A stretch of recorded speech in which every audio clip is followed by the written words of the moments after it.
अॼु असां हिन वीडियो में वर्क जी डेफिनेशन सिखंदासीं। इहो सिखंदासीं त फिज़िक्स में असां वर्क छा के चवंदा आहियूं।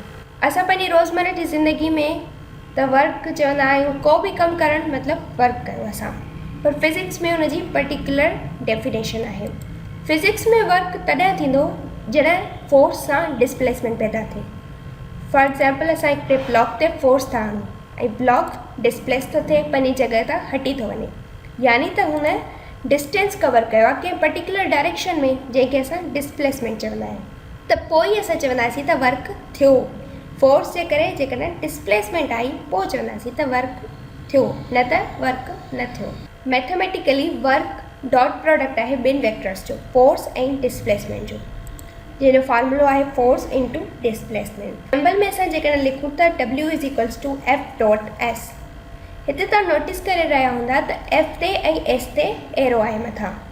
इन जो मतिलबु इहो आहे त F फोर्स वेक्टर क्वांटिटी आहे, S डिस्प्लेसमेंट वेक्टर क्वांटिटी आहे, जंहिं में असांखे डायरेक्शन मेंशन करणु ज़रूरी आहे।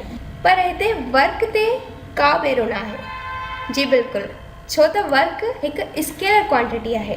असांखे यादि रखणु घुरिजे त जॾहिं वेक्टर ऐं वेक्टर जी डॉट प्रोडक्ट थींदी आहे त आंसर हमेशह स्केलर ईंदो आहे, जंहिंमें असांखे डायरेक्शन जी ज़रूरत न आहे, तंहिं करे असां एरो नथा ॾियूं। वर्क जी डायमेंशन आहे ml² T−2। जीअं त वर्क डॉट प्रोडक्ट आहे ॿिनि वेक्टर्स जी, वर्क स्केलर आहे, तंहिं करे असां उन्हनि वेक्टर्स जो मैग्नीट्यूड कढंदासीं Fs cos थीटा। कोस अची वियो, मतिलबु त ॿिनि वेक्टर्स जी डॉट प्रोडक्ट थी आहे ऐं आंसर स्केलर आयो आहे। तंहिं करे इन में वरी केसिस अची था वञनि थीटा जे करे, एंगल्स जे करे।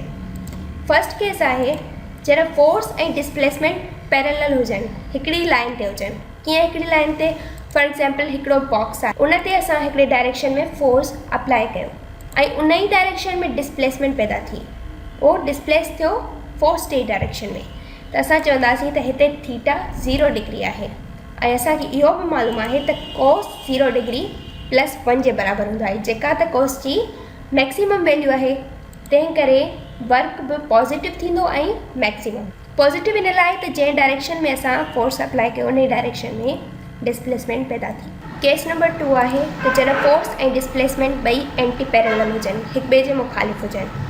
फॉर एग्ज़ाम्पल हिकिड़ो बॉक्स आहे जंहिं ते असां फोर्स अप्लाई कयो, पर उन जे अपोज़िट में ॿियो फोर्स थो अप्लाई थिए जेको असां खां स्ट्रॉन्ग आहे। उहो फोर्स असांजो न आहे, ॿिए कंहिं। ज़ाहिरी ॻाल्हि आहे, जेको फोर्स स्ट्रॉन्ग हूंदो बॉक्स उन ई तरफ़ मूव कंदो, बॉक्स जो डिस्प्लेसमेंट उन ई तरफ़ हूंदो।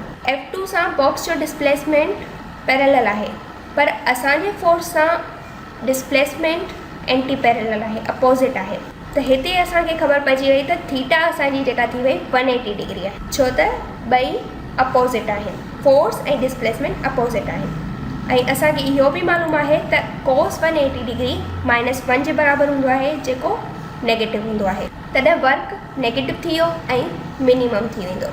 थर्ड केस आहे जॾहिं फोर्स ऐं डिस्प्लेसमेंट ॿई परपेंडिकुलर हुजनि। फॉर एग्ज़ाम्पल हिकिड़ो बॉक्स आहे जंहिं ते असां वर्टिकली फोर्स अप्लाई कयूं। ज़ाहिरी ॻाल्हि आहे, उहो टेबल ते पियल आहे या कंहिं अहिड़ी शइ ते पियल आहे त वर्टिकली हेठि नथो वञी सघे।